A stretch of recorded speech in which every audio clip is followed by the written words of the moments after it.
السلام علیکم دوستو، آزاد کاسٹ کے ایک اور نئے ایپیسوڈ میں ہم آپ کو ویلکم کرتے ہیں اور آج پھر ہمارے ساتھ فیاض الحسن چوہان بھائی موجود ہیں اور آج ان سے ہم نے بڑی خصوصی گفتگو کرنی ہے کیونکہ آج اس وقت سوشل میڈیا پر 4 موضوع سب سے زیادہ وائرل ہے. ہم آپ سب کے کمنٹس بھی پڑھتے ہیں, ان سے بھی ہم نے یہ 4 چیزیں پن پوائنٹ کی.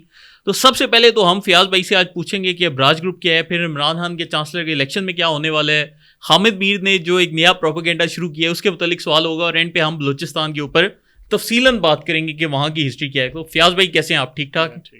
تو فیاض بھائی اسٹارٹ کرتے ہیں عمران خان کے چانسلر کے الیکشن سے, جو کہ ہاٹ ٹاپک ہے اس وقت سوشل میڈیا کا. یو کے والے جو ان کا میڈیا ہے وہ ایک کیمپین چلاتا رہا ہم پاکستانیوں کے لیے اور ہمیں بتاتا رہا کہ عمران خان تمہارے لیے بیسٹ آدمی ہے. لیکن جب عمران خان اب یو کے پہ جا کر آکسفورڈ کے چانسلر کے لیے کوشش کر رہے ہیں تو وہی یو کے کا میڈیا ان کو ڈسگریسڈ ایکس پرائم منسٹر اور وہی یو کے کا میڈیا ان کو طالبان خان لکھ رہا ہے. تو یہ منافقت کیوں ہے, ذرا اس سے سٹارٹ کرتے ہیں. بسم اللہ الرحمن الرحیم. دیکھیں فرحان صاحب, بات یہ ہے کہ اردو اور پنجابی کا ایک محاورہ ہے کہ اگ لین گئی تھی تو منہ سڑا کے آ گئی ہے. ٹھیک ہے نا, یہ بالکل اسی طرح ہی بانی تحریک انصاف اور تحریک انصاف کے ساتھ معاملہ ہوا. اپنی طرف سے یہ ہیرو بننے گئے تھے آکسفورڈ کے جناب یونیورسٹی کے چانسلر کا الیکشن لڑنے کے, جو ایک جسٹ سیریمونیل قسم کی ایک ڈیزگنیشن ہے جس کی کوئی امپورٹنس نہیں ہے, جس کی کوئی ویلیو نہیں ہے, جس کی کوئی سگنیفیکنس نہیں ہے انٹلیکچوئل پوائنٹ آف ویو سے, کوئی ذہنی آبیاری کے پوائنٹ آف ویو سے, کوئی ایکڈیمک پوائنٹ آف ویو سے, کوئی کسی قسم کی اس کی اہمیت نہیں ہے. لیکن انہوں نے اپنی طرف سے ایک ہیروئزم کیا, لیکن اس کو لینے کے دینے پڑ گئے.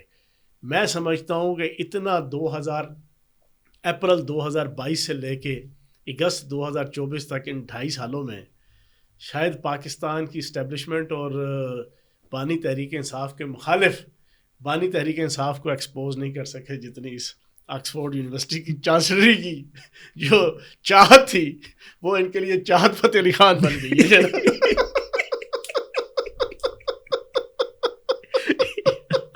ٹھیک ہے نا, لینے کے دینے پڑ گئے, آگ لینے گئے تھے اسڑوا کے آ گئے. اب دیکھو, پہلے جو ہے نا وہ ڈیلی ٹائمز نے لکھا, اب آپ کی جو ہے نا وہ گارڈینز نے لکھا, آرٹیکلز آ رہے ہیں, الزامات کھل کے آ رہے ہیں. پھر یورپ کے اندر موجود پاکستانی جو درد دل رکھتے ہیں پاکستان کا, وہ ای میلز کر رہے ہیں, وہ ساری چیزیں سامنے آ رہی ہیں, وہ ساری چیزیں کنٹروورسی سامنے آ رہی ہیں. As you sow so shall you reap, آپ جو بو گے وہی کاٹو گے. اگر آپ نے بویا ہے منافقت کے ساتھ تب بھی کاٹو گے, آپ نے بویا ہے بغیر منافقت کے تب بھی کاٹو گے. اب آپ منافقت کر کے لوگوں کو شو کرو کہ میں بڑا مذہبی اور میں بڑا جناب اینٹی, جسے کہتے ہیں نا کہ یورپ اور امریکہ کی جو پالیسی ہے اس کے اینٹی ہو کے جناب طالبان کے حق میں ہوں. میں یاد ہے میں اس وقت ان کے ہم ساتھ ہوتے تھے 2007 8 9 10 11, جسٹ ان کو ڈپیوٹ کیا گیا تھا یورپ اور ویسٹرن کی طرف سے کہ تم نے یہ سٹینس رکھنا ہے تاکہ تم پاپولر ہو, ان سے ہم وہ کام لیں گے. عالمی طاقتیں اور عالمی ایجنسیاں کیا کرتی ہیں, وہ اپنے ہر پپٹ سے اپنے انداز سے کام لیتی ہیں. ایک ہی ٹائم پہ ایک پپٹ ایک انداز سے کام کر رہا ہوتا ہے, اسی وقت اس دوسرا پپٹ اس انداز سے 180 ڈگری مختلف سٹینس لے کے کام کر رہا ہوتا ہے. دونوں پپٹس ہوتے ہیں, دونوں خفیہ ایجنسیز کی اور عالمی طاقتوں کے جناب وہ کٹ پتلیاں ہوتی ہیں, لیکن ڈیوٹی دونوں کی اپنی اپنی ہوتی ہے. فیوچر کے حوالے سے دونوں کے حوالے سے جو پلانز ہوتے ہیں نا وہ عالمی طاقتوں کے اور سامراج کے وہ ذرا مختلف ہوتے ہیں. بانی تحریک انصاف کو انہوں نے فیوچر کے اندر ایک ڈومیننٹ قسم کے لیڈر کے طور پہ لانا تھا. انہیں پتا تھا کہ عوام کے سینٹیمنٹس جو ہے نا اینٹی ڈرون اٹیکس ہیں, عوام کے سینٹیمنٹس جو ہے نا اینٹی وار اینڈ ٹیرر ہیں, عوام کے سینٹیمنٹس جو ہے نا جناب آپ کے نیٹو اور جناب امریکن فوج کی جناب انٹرونشن جو ہے افغانستان کے اندر اس کے حوالے سے ہیں. ان کی ڈیوٹی لگا دی گئی کہ تم نے جناب ان کے حوالے سے اینٹی ایکسٹانس رکھنا, اور تم نے کہنا نہیں جی نہیں, کوئی آپریشن نہیں ہونا چاہیے, کوئی ملٹری آپریشن نہیں ہونا چاہیے, کوئی ڈرون اٹیکس نہیں ہونا چاہیے, کوئی فلاں نہیں ہونا چاہیے, کوئی فلاں نہیں ہونا چاہیے. اب آپ نے اسامہ بن لادن مارا گیا, میری ذاتی رائے میں آپ مجھ سے پوچھیں گے تو میں تو اس کو تسلیم ہی نہیں کرتا کہ وہاں پہ اسامہ بن لادن تھا. یہ میری ذاتی رائے ہے. سب ڈرامہ تھا, سب ڈرامہ تھا. طالبان کا ایک لیڈر تھا وہاں پہ, اب وہ لیڈر کون تھا وہ میں یہاں پہ نہیں بات رکھ سکتا, لیکن اس وقت باراک اوباما نے اپنا الیکشن جیتنے کے لیے, ہیلری کلنٹن نے اپنا الیکشن جیتنے کے لیے, انہوں نے پوری امریکن عوام کو اور پوری پاکستان کی عوام کو اور پوری دنیا کی عوام کو بیوقوف بنایا. ٹھیک ہے. لیکن آپ نے کہا اسامہ بن لادن شہید اسمبلی کے اندر کھڑے ہو کے, اب آپ وہ بھگت رہے ہیں. آپ نے منافقت کے ساتھ کہا تب بھی اب آپ بھگت رہے ہیں. آپ کے کہنے کا مطلب ہے کہ یہ عمران خان نے بولا ان کو فائدہ پہنچانے کے لیے تاکہ ان کو یقین ہو جائے کہ جی یہ اسامہ بن لادن ہے. ایک تو یہ بھی حالانکہ اس موقع پہ مجھے صرف مرزا اسلم بیگ واحد, حالانکہ میں آج تک اس کے ساتھ جو ہے نا کسی معاملے میں بھی ذہنی طور پہ جو ہے نا میں متفق نہیں ہوا, میری سوچ اس کے ساتھ آئیڈینٹیکل نہیں ہوئی. اس موقع پہ مجھے یاد ہے جب یہ 1 مئی 2011 کو یا 1 مئی 2011 تھی یا 10 مئی 2011 تھی, میں ٹی وی کے سامنے بیٹھا ہوں تو پہلا جو بندہ آیا جس نے کہا یہ سب جھوٹ ہے, یہ سب فراڈ ہے, یہ جو آپریشن کی بات کر رہے ہیں. آصف زرداری صاحب مبارکبادیں دے رہے تھے, ساری کی ساری پارٹیاں مبارکبادیں دے رہی تھیں جناب امریکہ کو, امریکن اسٹیبلشمنٹ کو. جنرل اسلم بیگ نے کہا نہیں یہ سب ڈرامے بازی ہے, یہ کوئی ایسی چیز نہیں.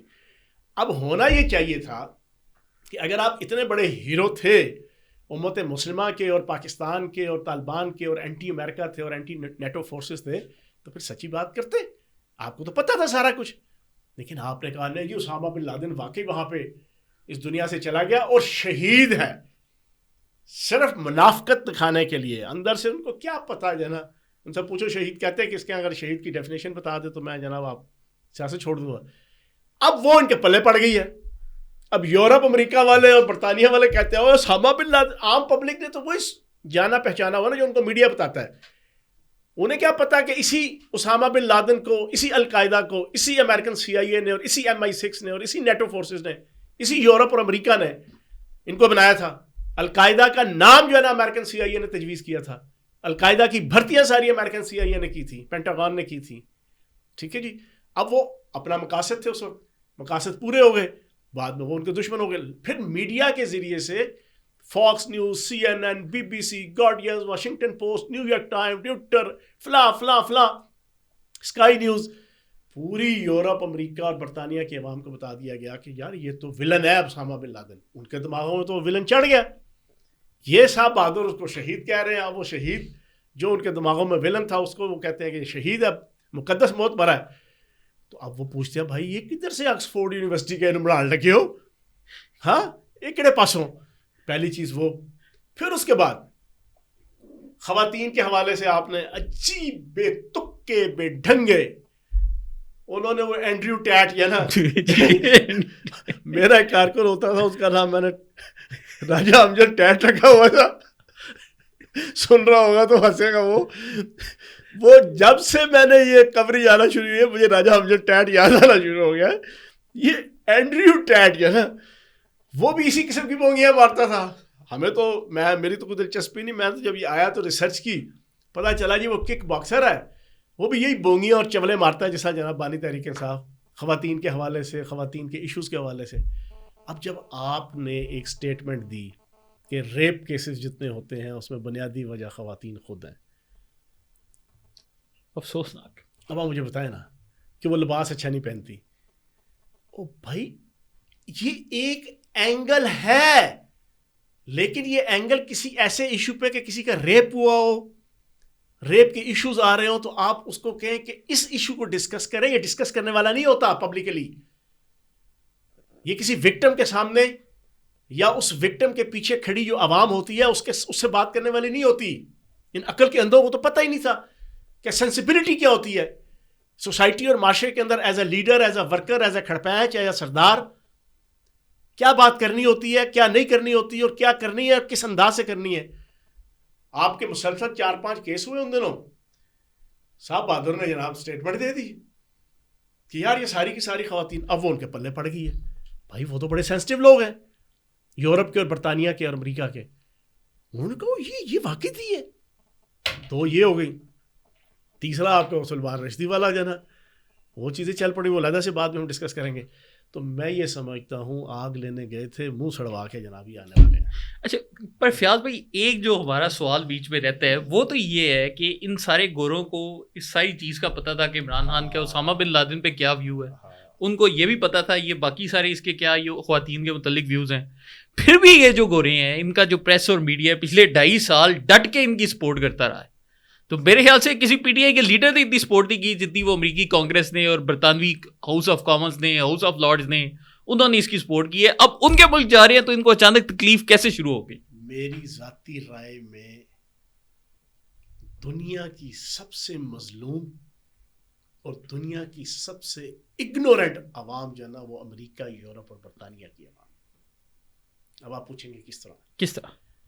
سر صبح بیچارے اٹھتے ہیں, جب طلوع آفتاب ہوتا ہے, نہاتے دھوتے ہیں, چلتے چلتے کپڑے بدلتے ہیں, چلتے چلتے ناشتہ کرتے ہیں, بھاگتے بھاگتے گاڑیوں میں, موٹر سائیکلوں پہ, سائیکلوں پہ, بسوں میں دفتر پہنچتے ہیں, کھوتے اور گدھے کی طرح, اور ایک جسے کہتے ہیں نا کہ مشین کی طرح, روبوٹ کی طرح سارا دن کام کرتے ہیں. شام کو 5-6 بجے فارغ ہو کے نکلتے ہیں آفس سے, ملوں سے, اپنی جناب بزنس کی جناب اور اپنی جناب جاب کی اور ذریعہ معاش کی جو جتنے آپ کی جناب لوکیشنز ہیں, وہاں سے گھر پہنچتے ہیں, رات ہو چکی ہوتی ہے. پھر جناب وہ میڈیا پہ بیٹھتے ہیں, ٹی وی چینلز جو ان کو بتائے گا وہ اس کو سچ تسلیم کریں گے. ان کے پاس ٹائم ہی نہیں ہے, نہ کوئی ریسرچ کرنے کا, نہ کوئی چیزوں کو انویسٹیگیٹ کرنے کا, نہ ویریفائی کرنے کا, نہ ریکٹیفائی کرنے کا, نہ سمپلیفائی کرنے کا, نہ کراس ویریفیکیشن کرنے کا. ان کے پاس کوئی ٹائم نہیں ہے. انہوں نے سنا, فاکس نیوز نے, اسکائی نیوز نے, آپ کی جناب بی بی سی نے, CNN نے, HBO نے, آپ کی اخبارات صبح جو اگر وہ دیکھتے ہیں یا نیٹ پہ وہ دیکھتے ہیں, وہ جو پڑھا دیں گے, جو سمجھا دیں گے, جو بتلا دیں گے, انہوں نے ایمان لے آنا ہے. اور جتنی آپ کے میڈیا ہے 100% یورپ, امریکہ کا اور برطانیہ کا یہودیوں کے اور صہیونیوں کے ہاتھ میں ہے. جی. نیو یارک ٹائم کا مالک اور مینجمنٹ, واشنگٹن پوسٹ کا مالک اور مینجمنٹ, روٹرز کا, آپ کا گارڈین کا, آپ کا CNN, آپ کا BBC, آپ کا فاکس نیوز, آپ کوئی نام لے لیں, ان کے ہاتھ. اچھا, ان کا ایجنڈا آپ کو پتہ ہے, وہ انتہائی شارپ, عیار, مکار, پوری دنیا پہ حکمرانی کرنے والے, پوری دنیا کو لڑانے والے, پوری دنیا میں فساد برپا کرنے والے, پوری دنیا میں قتل و غارت گری کروانے والے, وہ پوری کی پوری صہیونیت ہے, زائنسٹ ہے. وہ پھر اپنے مطلب کے مطابق ہی یورپ, امریکہ اور برطانیہ کی عوام کو چیزیں سمجھاتے بتلاتے ہیں, وہ اس پہ ایمان لے آتے ہیں. اب یہ بیچارے اسی میڈیا کے ذریعے سے ان کی ساری ذہنی آبیاری اور ان کی جناب ذہنی جسے کہتے ہیں نا کہ ٹریننگ اور تربیت ہوئی ہوتی ہے, انہوں نے جو کچھ سنتے ہیں انہوں نے کہا یار یہ پلے بوائے ہے جی, ہماری طرح کیا. وہاں پہ فنڈامنٹلسٹ ہیں. پاکستان کے اندر انہیں بتایا گیا جی پاکستان تو انتہائی قرون اولا کا وہ پرانے دور کے جنگلوں میں رہنے والے باربیرین کا ملک ہے. پچھلے 30-35 سال سے میڈیا کے اندر پوری یورپ, امریکہ کی عوام کو بتایا گیا یہ دہشت گرد ہیں, یہ ٹیررسٹ ہیں, ٹھیک ہے جی, یہ 9/11 والے, یہ لندن کے, یہ فرانس کے فلاں فلاں بڑے بڑے وقوعے, یہ انڈیا کا وقوع 11 نومبر کا 2008 کا, یہ سارے کے سارے مسلمان. ان کو تو یہ بتایا ہوا ہے, حالانکہ حقیقت 100% اس سے مختلف ہے. اس میں جب انہیں یہ پتا چلتا ہے یار ایک بندہ ہماری طرح کا بھی ہے, وہ پلے بوائے بھی ہے, وہ جناب کھلا ڈلا ہے, وہ بڑا جناب یورپین سٹائل کی اس کی سٹینڈرڈ آف لیونگ ہے, سوچ ہے, فکر ہے, تو ان کے ذہن میں ایک ایکسیپٹنس آٹومیٹکلی ڈیولپ ہو جاتی تھی. لیکن جب وہ چیزیں یہ والی سن رہے ہیں, یہ تو ساری صاحب بہادر نے منافقت کے اوپر اپنی پاپولیرٹی لینے کے لیے اور سیاست چمکانے کے لیے کی ہوئی ہیں, ہمیں پتہ ہے حقیقت کیا ہے. لیکن وہ جو سیاست چمکانے کے لیے کی تھی حرکتیں, وہ آکسفورڈ الیکشن کی جناب چانسلری لینے کے چکروں میں اب وہ ایکسپوز ہو رہی ہے. اچھا فیاض بھائی, اس پر ایک بڑا مشہور سکینڈل ہے برطانیہ والا, یہ ابراج گروپ کا سکینڈل. آپ تو سارے واقعے کے دوران ایمی شاید بھی رہے ہیں, آپ کو تو پتہ ہی ہے کیا ہوتا رہا ہے, تو ذرا تھوڑا اس کے اوپر بھی ہائی لائٹ ڈالیں, ہماری آڈینس کو پتہ چلے. اچھا, ہوا یہ کہ 2010-11 میں نا میں ڈسٹرکٹ پریزیڈنٹ ہوتا تھا پنڈی کا, PTI کا. ہمیں ایک دن بتایا گیا میٹنگ, اس وقت ہوتے ٹوٹل جناب 10 سے 12 بندے تھے.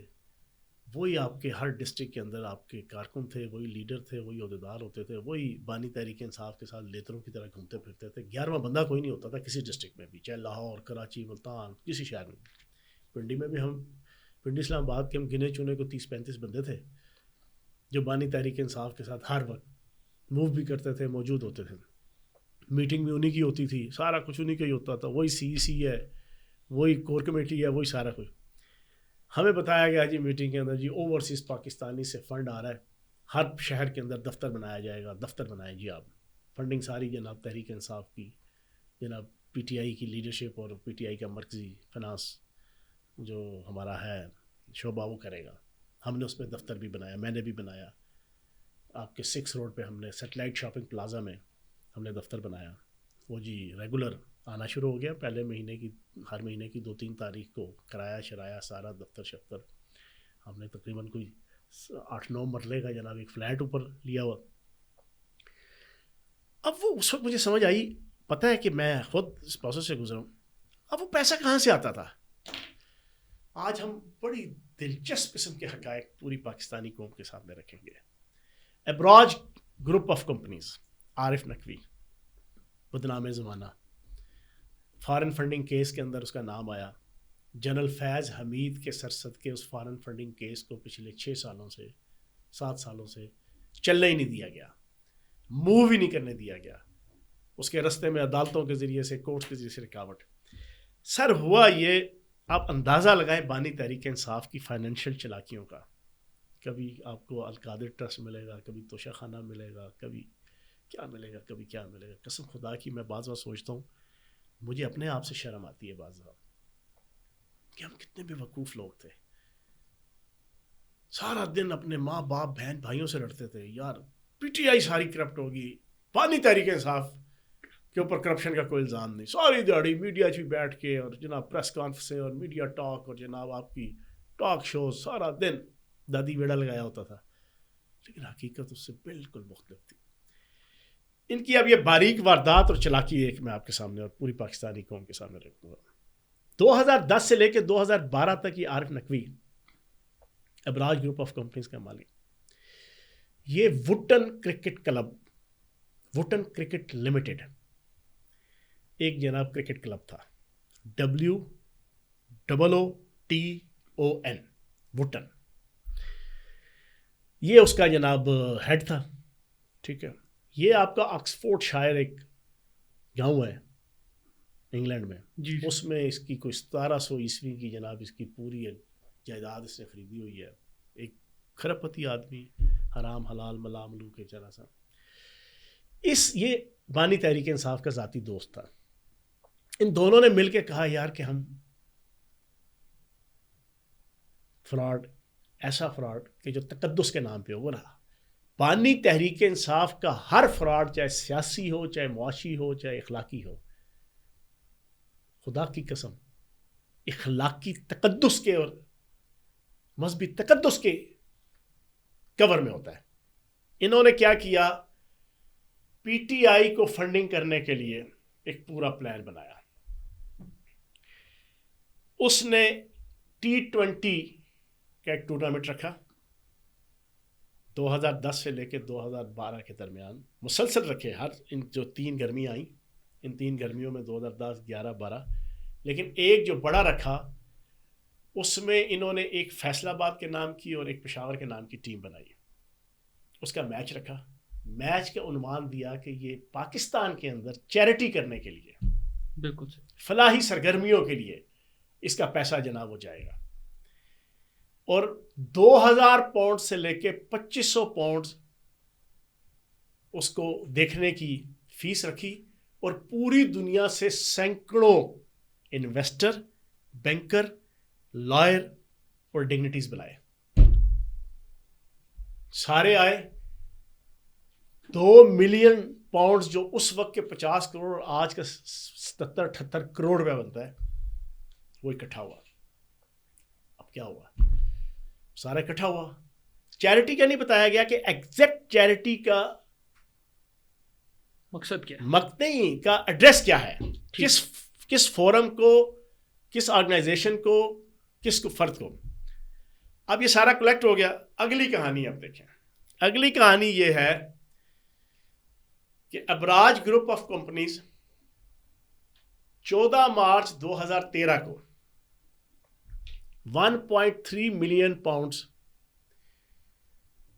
اس کی ایک سبسیڈری ہے investment, Abraaj investment management limited, اس کے اکاؤنٹ سے وٹن کرکٹ لمیٹڈ کے اکاؤنٹ میں آتی ہے پیمنٹ.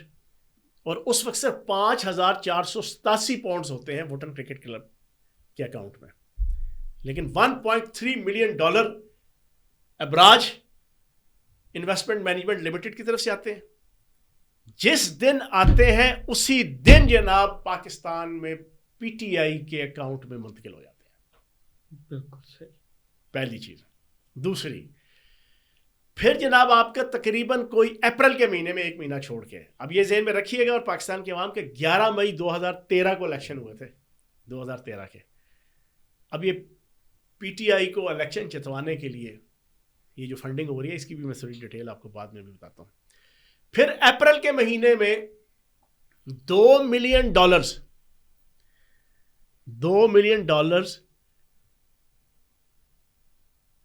ابراج گروپ کی طرف سے یو اے ای کے ایک رائل فیملی کے منسٹر اس کے اکاؤنٹس میں جاتے ہیں. وہ اپنے اکاؤنٹ سے ووٹن کرکٹ کلب کو کے اکاؤنٹ میں سینڈ کرتے ہیں 2 ملین.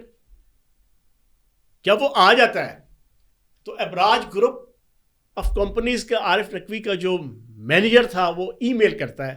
وہ ای میل بھی پکڑی گئی. فائنینشیل ٹائم نے پوری ڈیٹیل اس کے اوپر, باہر کا جناب یہ آپ کا ادارہ ہے, کبھی بھی جھوٹی خبر نہیں لگائے گا. یہ حامد میر یا صابر شاکر یا عمران ریاض یا پاکستان کا میڈیا یا پاکستان کے خبرات نہیں ہیں. وہاں پہ اگر جعلی خبر لگا دو, فیک نیوز لگا دو, لاکھوں پاؤنڈز کے اور ڈالرز کے جناب آپ کے پلینٹیز لگتی ہیں, جرمانے ہوتے ہیں. بالکل. اس نے پورے کا پورا آج سے 2 سال پہلے یہ پورے کا پورا کرائسس جولائی 2022 میں ڈیٹیل کے ساتھ, انتہائی ڈیٹیل کے ساتھ جناب یہ پورا اسکینڈل جناب پبلش کیا تھا. اس کے اوپر نہ بانی تحریک انصاف نے سو کیا, نہ عارف نقوی نے سو کیا, نہ پی ٹی آئی کے کسی لائر نے سو کیا, نہ انگلینڈ کے اندر نہ پاکستان کے اندر. یہ اب 2 ملین جو آئے پاؤنڈ, یہ پھر آگے ووٹن کرکٹ کلب کے اکاؤنٹ میں اسی وائی سے پہلے ابراج گروپ آف کمپنی, وہاں سے رائل کمپنی جناب رائل فیملی کے ایک بندہ جو ان کا پارٹنر تھا, وہاں سے جناب ووٹن کرکٹ کلب سے پی ٹی آئی کے اکاؤنٹ میں. سر اربوں روپیہ ابراج گروپ آف کمپنی, عارف نقوی اور بانی تحریک انصاف نے مل کے, منی لانڈرنگ بھی ہے, یہ انلیگیلٹی بھی ہے, تقدس کے نام پہ کمایا ہوا پیسہ, آپ نے چیریٹی کے نام پہ پیسہ کمایا, اور پیسہ کما کے پوری دنیا سے پیسہ لیا, اور جا کے آپ نے پی ٹی آئی کی, اچھا جو یہاں پی ٹی آئی کے اکاؤنٹ کا بھی سن لیں. سارے بیچارے میرے دوست ہیں, غریب آدمی ہیں, پی ٹی آئی کے ملازمین. بانی تحریک انصاف کا ذاتی ملازم ایک نام نہیں لوں گا, بیچارے کی تنخواہ ٹوٹل جو ہے 30-40 ہزار روپیہ ہے. 30 سال سے ان کا ذاتی ملازم ہے, انتہائی غریب آدمی ہے, آج تک اس کی شادی نہیں ہوئی, اس کے اکاؤنٹ میں کروڑوں روپے. ان کا ایک پی اے ہے, مانسرے کا رہنے والا ہے, بیچارے کے کوئی حالات نہیں ہے فائنینشیل, نہ فیملی بیک گراؤنڈ, اس کے اکاؤنٹ میں کروڑوں روپے.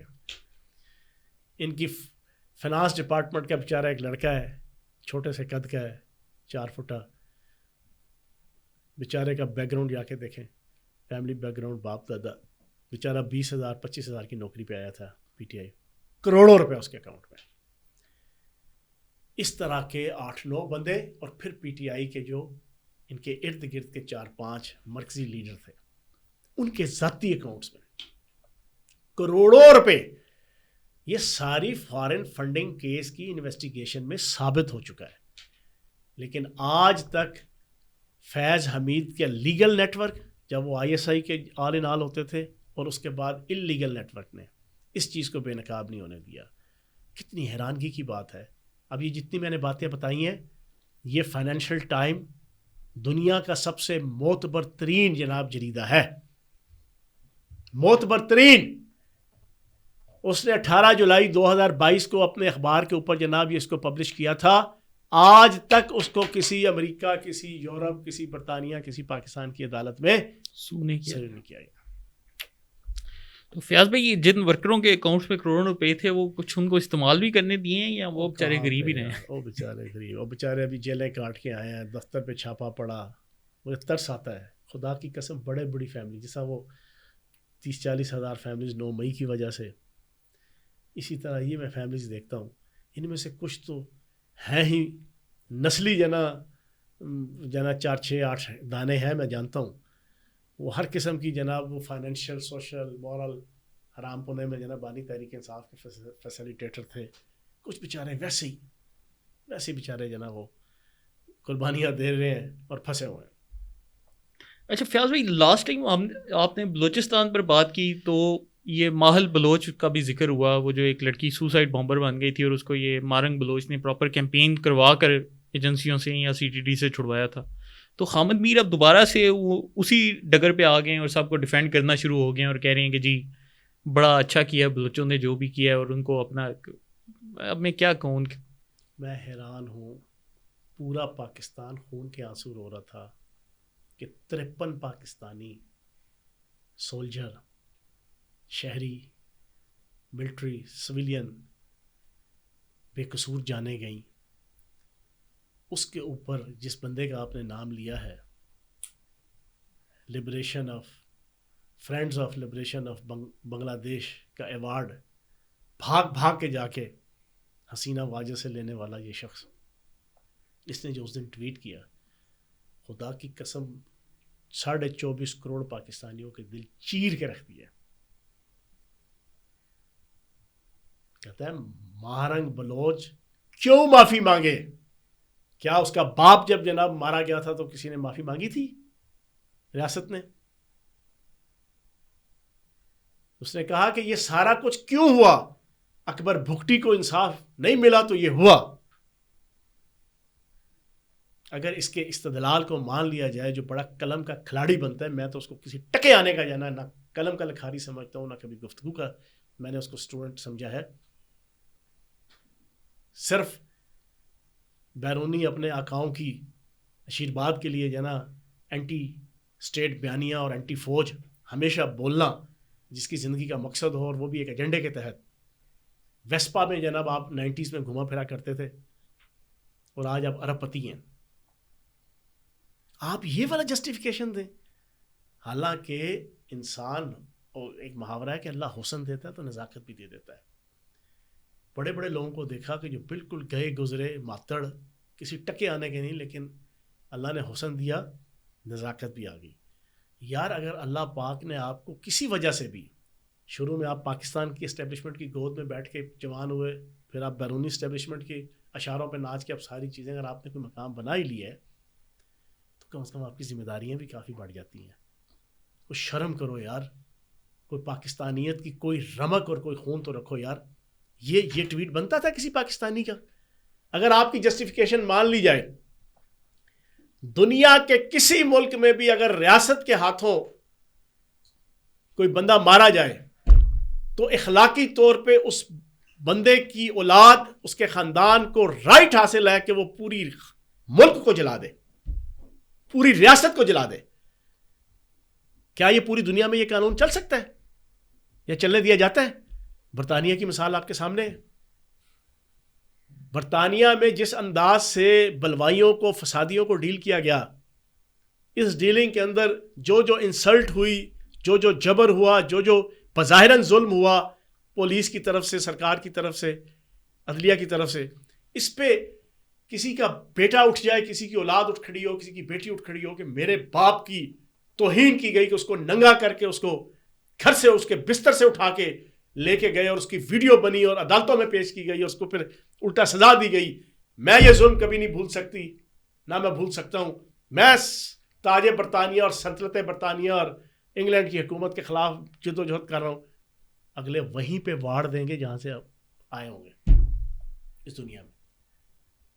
تو اس حامد میر کے اس استدلال اور اس کے اوپر اب مان لو کہ جو بھی کوئی ڈاکو مارا جائے، کوئی جائز مارا جائے، کوئی ناجائز مارا جائے، ریاست کے ساتھ کنفرنٹریشن کرتے ہوئے اس کی اولاد کو رائٹ حاصل ہے کہ وہ بندوق اٹھائے، وہ ٹینک اٹھائے، وہ توپ اٹھائے اور پوری ریاست کے عام شہریوں سے لے کے اس کی فوج کے خلاف بغاوت کر دے. حالانکہ یہ استدلال نہیں. اب سچویشن کیا ہے؟ پریزنٹ کیا جاتا ہے جی حامد میر ٹائپ کے لوگ، اور اس کو دیکھا دیکھی نا اب ڈالرز کی ہرس اور ہوس میں بہت سے لوگ پیدا ہو گئے ہیں جن کو پیچھے سے جو ہے نا تھپکی بھی ملتی ہے. اس تھپکی کی وجہ سے پھر وہ بلوچوں کی محرومی، بلوچوں کی محرومی، بلوچوں کی محرومی. اور پھر جناب پاکستان بننے سے پہلے بلوچستان ایک آزاد ریاست، ایک آزاد ملک، سب ڈرامہ۔ 1876 کے اندر معاہدہ کلات ہوا، 1876 کو جی سر رابرٹ ڈیسمن ایک ڈسٹرکٹ آفیسر تھا، آرمی آفیسر تھا، جو ہیڈ تھا اس وقت بلوچستان کے جو موجودہ کے سارے ایریاز کا، اس نے کمال خوبصورتی اور کمال حکمت عملی سے لڑائی جھگڑا کیے بغیر 1876 کو معاہدہ کلات کر کے یہ جو اس وقت کا بلوچستان ہے اس کو تاج برطانیہ کی شہنشاہیت اور سامراجیت کے گھوڑے تل کے چھتری تلے اور ٹوکرے تلے جناب لے آئے، ٹھیک، اور اتنی خوبصورتی سے کام سر انجام دیا کہ اس کو سر کا خطاب پھر جناب تاج برطانیہ نے دیا۔ اب وہ کس طرح کیا؟ سر قیام پاکستان سے پہلے 3 آپ کی راجدھانیاں تھیں اس موجودہ بلوچستان کی، ریاست آف کلات، ریاست آف خاران، ریاست آف لسبیلا، 3 آزاد ریاستیں تھیں جن کے پاس ایک تھوڑی سی اپنی اندرونی آزادی اور جناب اٹانومی حاصل تھی۔ ایک آپ کا تھا جناب کوئٹہ کی میونسپلٹی، ایک آپ کا تھا مکران ضلع، اور ایک آپ کا شاہی جرگہ تھا، اس کے علاوہ تمام کے تمام سردار، نواب اور وڈیرے۔ جی ٹھیک ہے جی، یہ علیحدہ علیحدہ سارے تھے، آپس میں لڑتے رہتے تھے، اور ان کا اٹ کتے کا ویر ہوتا تھا ان نوابوں اور سرداروں کا آپس میں، اور ہر کوئی سمجھتا تھا کہ میں اینٹ ہوں۔ یہ حالات تھے۔ اب جب قیام پاکستان کا وقت آیا، دنیا کو شاید علم نہ ہو، عام پبلک کو، آج آپ کے اس پوڈ کاسٹ کے ذریعے سے، قائد اعظم محمد علی جناح 1940 سے لے کے 1947 تک ریاست کلات کے لیگل ایڈوائزر تھے۔ بالکل صحیح۔ خان آف کلات میر احمد خان کے لیگل ایڈوائزر تھے، ان سے ایک تعلق بھی تھا۔ بالکل صحیح۔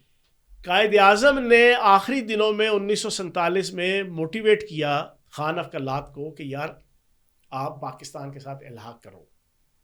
اس کو ایک تو انڈین خراب کر رہے تھے، دوسرا اس کے بھائی عبد الکریم خان کی بیوی تھی جو افغانی تھی، وہ چل دے رہی تھی، اور افغان کے شاہی خاندان سے اس کا تعلق تھا افغانستان کے۔ اس نے اس کو جناب اریٹیٹ کرنا شروع کیا، نہیں یار پاکستان کے ساتھ تم نے ملنا۔ خان آف کلات نے کیا کیا، اس نے 15 اگست 1947 کو آزادی کا اعلان کر دیا، ایز آزاد ریاست، ایز آزاد ملک کلات کا۔ اس نے جب یہ اعلان کیا اور اعلان کرنے کا پلان بنا رہا تھا کہ میں نے آپ کہا تھا یہ سارے سردار آپس میں لڑتے تھے، ان کا اٹ کتے کا ویر تھا۔ بالکل صحیح۔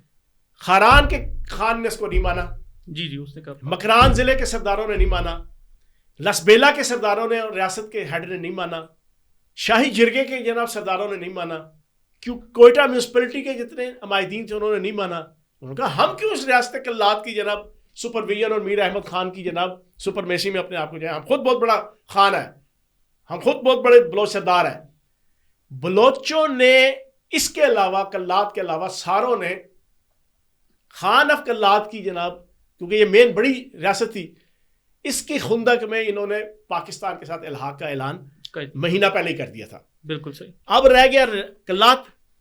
کلات کی 15 اگست کو انہوں نے آزادی کا اعلان کیا، اور جناب قائد اعظم نے جا کے سمجھایا، اور آج آپ کو ایک بریکنگ دے دوں، تاج برطانیہ بھی نہیں چاہتا تھا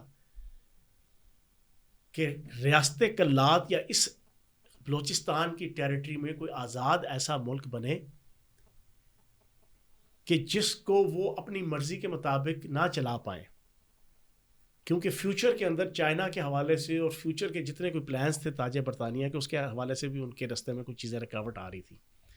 انہوں نے بھی موٹیویٹ کیا پاکستان کی ریاست کو بھی، قائد اعظم کو بھی، کہ نہیں بھائی ان کو اپنے ساتھ ہی الحاق کرنا ہے۔ پھر قائد اعظم نے اپنا جو تعلق تھا ایز اے لیگل ایڈوائزر اس کو کیا یوز، اور اپریل 2048 کے اندر ریاست کلات شامل ہو گئی۔ اچھا، اب یہاں پر ایک چیز آتی ہے، کہاں پہ جناب آپ کی ایک آزاد ریاست تھی جی بلوچستان؟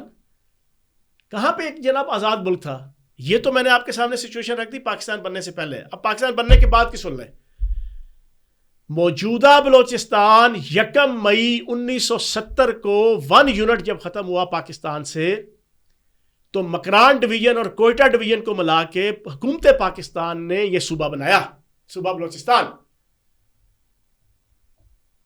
ورنہ اس پورے بلوچستان کا اکٹھے کبھی نہ قیام پاکستان سے پہلے، نہ تاج برطانیہ کے انڈر، نہ کبھی پاکستان کے انڈر 1970 تک کوئی وجود نہیں تھا. یہ صوبہ 1 مئی 1970 کو بنا ہے. تم کہتے ہو یار آزاد ملک تھا، ہمیشہ سے آزاد تھا. ان کے آپ ٹویٹ، ان کے ایکس اکاؤنٹ، ان کی جناب آپ ساری ڈالرانہ جناب آپ کی مصروفیت دیکھو، ایکٹیویٹی دیکھو. پہلی چیز تو یہ ہے. باقی آگی محرومیت. محرومیت کا میں آپ کو بتاؤں، میں نے آپ کو لاسٹ ایک شو کے اندر بھی کہا تھا، آج بھی میں اللہ کو حاضر جان کے پاکستان کے ایک سابق پارلیمنٹیرین ہونے کے ناطے، سیاست کا طالب علم ہونے کے ناطے، بلوچ عوام کی جتنی بھی کوئی محرومیت ہے اس کا 100% ذمہ دار صدیوں سے بلوچ سردار ہے. بلوچ سردار ہے. اب حقیقت کیا ہے؟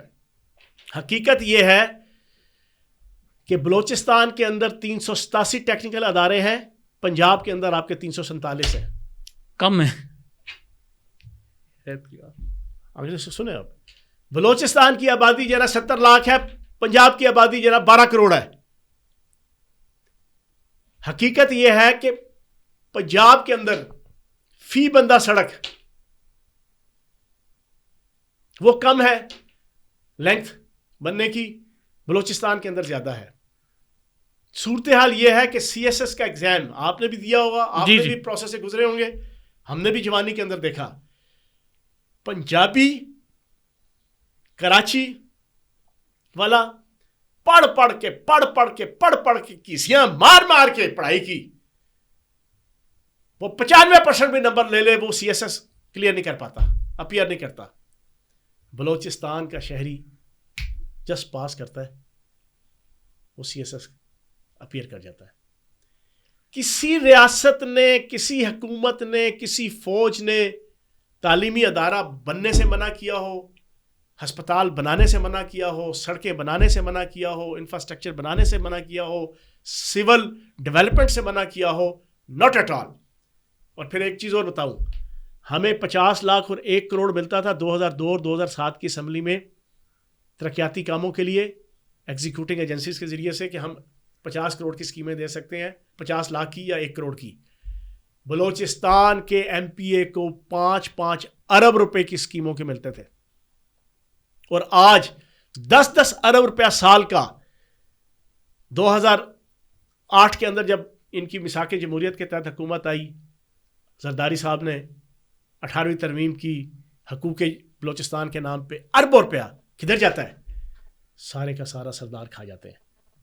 غریب بیچارہ بکریاں چارتا ہے، غریب بیچارہ روٹی اور مکھن کے ساتھ کھانا کھاتا ہے. غریب بلوچ نہ ہسپتال کی فیسلٹی، نہ سڑک کی فیسلٹی، نہ تعلیمی ادارے کی فیسلٹی، نہ عزت کی، نہ احترام کی. ذاتی جیلیں، نجی جیلیں بلوچ سرداروں کی. اور پھر دوسری سب سے امپورٹنٹ چیز، 23 ارب روپیہ بلوچ سردار رائلٹی کی مد میں جناب پاکستان کی حکومت سے لے چکے ہیں. 23 ارب روپیہ،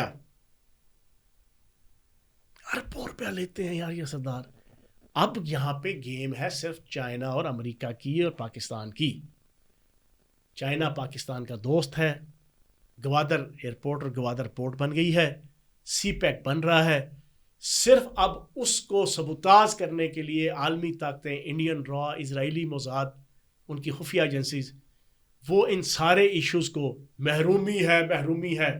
اور جتنے جنگلی سیاست اور صحافت کے، وہ اپنے اپنے حصے کے بوٹیاں نوچنے کے لیے نا، ڈالرانہ بوٹیاں، وہ اپنے کالموں کے ذریعے سے، اپنی تجزیوں کے ذریعے سے، اپنے وی لاگ کے ذریعے سے پاکستان کی عوام کو اور دنیا کی عوام کو بیوقوف بنانے لگے ہیں کہ محرومیت ہے.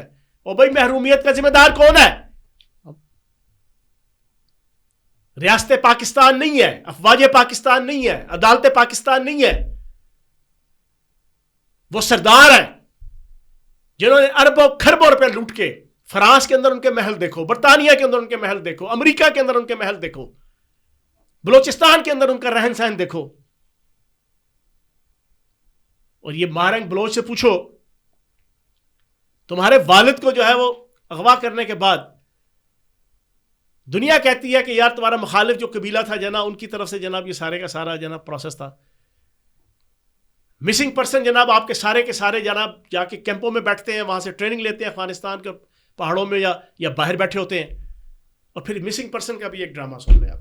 جی آپ کو پتہ ہے پوری دنیا کے اندر سائلم یورپ اور امریکہ کے اندر, جی پاکستان میں ایک تو یہ کرسچن کمیونٹی کہ کچھ لوگ 100 میں سے 1% جو بڑے شارپ ہوتے ہیں, غیر مسلم جو بھی ہیں, اور پاکستانیوں میں جو دہریے قسم کے شارپ قسم کے جو لوگ ہیں نا, جنہوں نے یورپ اور امریکہ کے اندر جا کے اپنے آپ کو بسانا ہوتا ہے اور اپنے فائنینشیل مفادات ان کی نظروں میں ہوتے ہیں, وہ اسلامی عقائد, مذہب, قرآن, دین, نبی پاک صلی اللہ علیہ وآلہ وسلم کی ذات اقدس, صحابہ کرام, اہل بیت, کوئی نہ کوئی ایسی ان کی گستاخی کریں گے جس کے اوپر ان کے اوپر کیس ہوتا ہے 295C کا.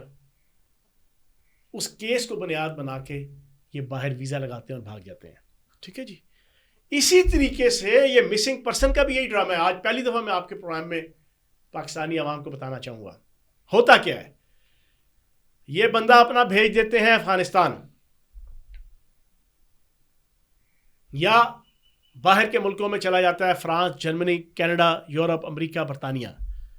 ادھر جناب اس کا کتبہ اٹھا کے جناب اس کے پیچھے والے لوگ جناب رونا روتے ہیں, پیٹتے ہیں, اور حامد میر جیسے بیرونی اشاروں پہ اوپر کام کرنے والے صحافی, تجزیہ نگار اور کچھ ویسے ہی للہ فلہ بیوقوف نادان دوست صحافت اور سیاست کے اندر, وہ ان کو ہیرو بناتے ہیں. وہ ہیرو بنتے ہیں. ہیرو بننے کے بعد ان تمام چیزوں کو دکھا کے اس ملک کے اندر ان ملکوں کے جن ملکوں میں وہ جانا چاہتے ہیں, فرانس, جرمنی, امریکہ, برطانیہ, کینیڈا, یہ ویزا لگاتے ہیں سائلم کا. ان کے جو پیچھے ماں باپ بہن بھائی ہوتے ہیں کہ دیکھو یار ہمارے اوپر FIR ہو گئی, ہمارا بندہ مسنگ پرسن ہے, ہم نے احتجاج کیا, ہمارے اوپر یہ FIR ہوگی. ایک FIR $5,000 ہے. ایک FIR کروانے کا ریٹ $5,000 ہے. FIR کٹ گئی, وہ FIR ایک سونے کی چڑیا ہے اس فیملی کے لیے. وہ اس FIR کو لے کے جاتے ہیں اس بیرونی ملک, یورپین ملک, امریکن ملک اور برطانیہ کی ایمبیسی میں, ان کو دکھا کے سائلم لیتے ہیں, فیملی چلے گی باہر. وہ جو مسنگ پرسن ہوتا ہے وہ بھی براستہ افغانستان, ایران, کسی نہ کسی کھاتے سے وہ وہیں پہ پہنچ جاتا ہے اور بہترین زندگی بسر کر رہے ہیں, اور پاکستان کی ریاست کا بیڑا غرق کر دیا, پاکستان کی ریاست کو ڈی مورلائز کر دیا, پاکستان کی ریاست کو پاکستان کی 25 کروڑ عوام کی نظروں میں گرا دیا. اور پھر اس پورے کرائسس میں سے ملک دشمن طاقتوں نے بلوچستان کے حوالے سے, سی پیک کے حوالے سے, گوادر کے حوالے سے, پاکستان کے ایٹمی پروگرام کے حوالے سے جتنے نیگیٹو پلانز ہوتے ہیں ان کو بھی جناب مٹیریلائز کر دیا. یہ ساری چیزیں. تو چلیں دوستو, اس کے ساتھ ہی آج کے پوڈ کاسٹ کا خاتمہ کرتے ہیں, اور حامد میر صاحب سے گزارش ہے کہ اگر وہ آ کر بیٹھنا چاہیں, اس موضوع پر بات کرنا چاہیں, اور ان کو لگے کہ انہیں اسپیس نہیں مل رہی, تو ہم انہیں جگہ دینے کو تیار ہیں. آ کر آپ اپنا موقف پیش کریں. حالانکہ وہ کرتے نہیں, میں 3-4 دفعہ پہلے بھی ان کو یہ آفر کر چکا ہوں. تو اگر آپ دوستوں کی کوئی رائے ہو تو کمنٹس میں ہمیں ضرور بتایا کریں. ہم آپ کے سب کمنٹس پڑھتے ہیں, اور آپ کے کمنٹ سے ہی ہمارے نیکسٹ پوڈ کاسٹ کے سوالات بنتے ہیں. بہت شکریہ.